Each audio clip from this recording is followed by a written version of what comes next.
In the distant reaches of space, where the echoes of the Earth War still lingered like ghosts haunting the silent void, factions emerged from the ashes of humanity's conflict. The Weyland-Yutani remnants, cloaked in shadows, had splintered into secretive cells, their obsession with weaponizing the xenomorph DNA driving them to establish hidden laboratories on the fringe worlds. These labs, illuminated by flickering neon lights and filled with the acrid scent of chemicals, were their sanctuaries, where the last vestiges of human ambition lay entwined with unspeakable horrors. Meanwhile, the United Systems Military, USM, stood as a titan amidst the chaos, their fleets and marine regiments ever ready to defend humanity. But within their ranks, a tumult brewed. Loyalties divided between a noble quest to protect their species and the insidious allure of exploiting the very creatures that had once threatened their existence. The metallic clang of armor and the tense whispers of soldiers filled the air, each man and woman grappling with their moral compass in a galaxy rife with danger. As the sun set on one of these desolate planets, the children of David gathered in the shadows of a crumbling cathedral, their chanting voices intertwining with the howling winds. These cultists, inspired by the writings of the android David, believed fervently in the xenomorph as the pinnacle of creation. Their rituals, dark and twisted, blended faith with horror as they prepared for live sacrifices and splicing experiments, the air thick with the scent of incense and the metallic tang of blood. Beyond the corporate grasp of the powerful, the frontier colonists eked out a living in the wilds of space, hardened survivals who roamed the barren landscapes, their spirits as resilient as the jagged rocks that surrounded them. They forged uneasy alliances with the Yautja clans, predators who still arrived with their acute senses honed for the hunt. Some saw humans as allies, while others regarded the colonies as mere hunting reserves, the thrill of the chase igniting ancient instincts. Yet, lurking beneath the surface of this fragile peace was an alien threat, the XX-121, remnants of the hive that festered in hot zones across planets. Dormant eggs lay in wait, their presence a chilling reminder of the horrors that could awaken at any moment.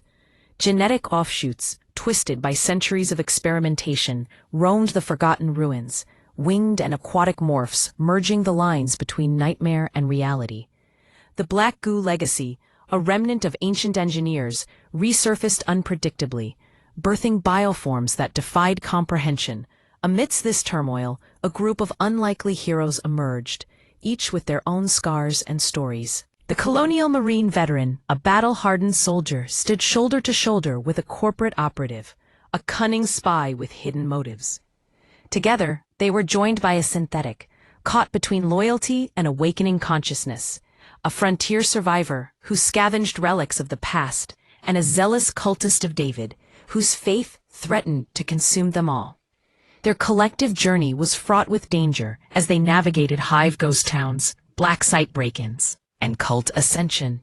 In the heart of this chaos, beneath the flickering stars, they faced their ultimate trial, a Yautja hunting game designed to test their mettle.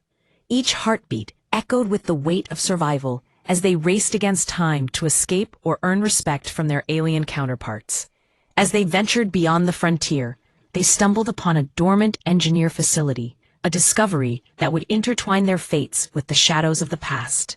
In the end, the story of humanity persisted, illuminated by the flickering lights of hope amid the darkness. Yet the shadow of the xenomorph remained, whispering that 1 century of recovery could not erase the genetic memory embedded deep within their souls.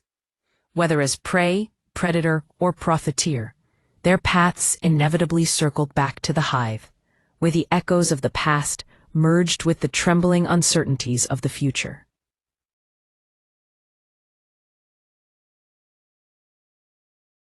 Welcome back to another thrilling episode of Galactic Chronicles. Today, we're diving deep into the major factions that shape our universe, particularly in the wake of the Earth War. Buckle up, because the stakes couldn't be higher.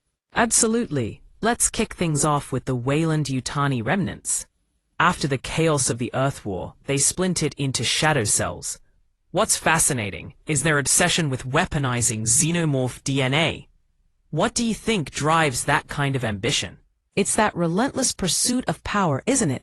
Even with hidden labs on fringe worlds, they're still operating under the radar.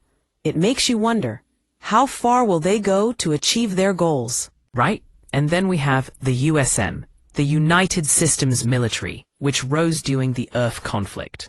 They maintain fleets and marine regiments, but their loyalty seems split. Do they protect humanity, or do they exploit the xenomorphs? Such a moral dilemma. It's almost like they're walking a tightrope.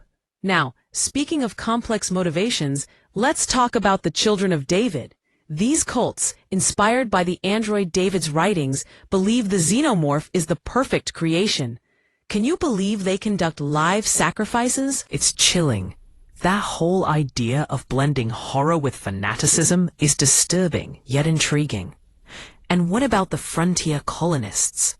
These are the free settlers beyond corporate law, hardened survivors who sometimes ally with predators for protection. How do you see their role evolving? I think they represent a raw, unfiltered side of humanity. They have to be tough to survive out there. Then, of course, we have the Yautja clans. Some view humans as allies after the Earth War, while others treat colonies as hunting reserves. What's your take on that duality? It's a fascinating dynamic. The unpredictability of the Yautja adds another layer of tension. Now, shifting gears, let's discuss the alien threat, specifically the Hive remnants. Hot zones on Earth and other planets still harbor dormant eggs. How do you think that impacts current factions? It creates a ticking time bomb, doesn't it? And the genetic offshoots resulting from centuries of experiments? We're talking about winged morphs and even cybernetic hybrids. What implications do you think these new strains have for the factions? They could either become powerful allies or devastating enemies. Plus, the resurfacing of the Black Goo legacy is another wild card. It's unpredictable. Now, let's explore the RPG archetypes available for players. We have the Colonial Marine Veteran, the Corporate Operative, and more. Which one stands out to you? I love the idea of the synthetic character. The split loyalties between AI and humanity could lead to some intriguing storytelling. And what about the Cultist of David? That fanaticism could create some compelling narratives. Definitely. Each archetype opens up a world of possibilities. Now, before we wrap up, let's highlight some adventure seeds like exploring Hive ghost towns or breaking into a Weyland-Yutani lab. Which adventure intrigues you the most? The Black Site break-in sounds thrilling. The stakes are high, and the possibility of encountering a new strain is chilling. It's a perfect setup for tension and excitement. Absolutely. As we conclude, remember, humanity persists, but the shadow of the xenomorph remains. Whether as prey, predator, or profiteer, all paths eventually lead back to the Hive. Thanks for tuning in, and we can't wait to explore more of this universe with you next time. Yes, thank you all for listening. Until next time, keep your pulse rifle handy and stay curious. Hey,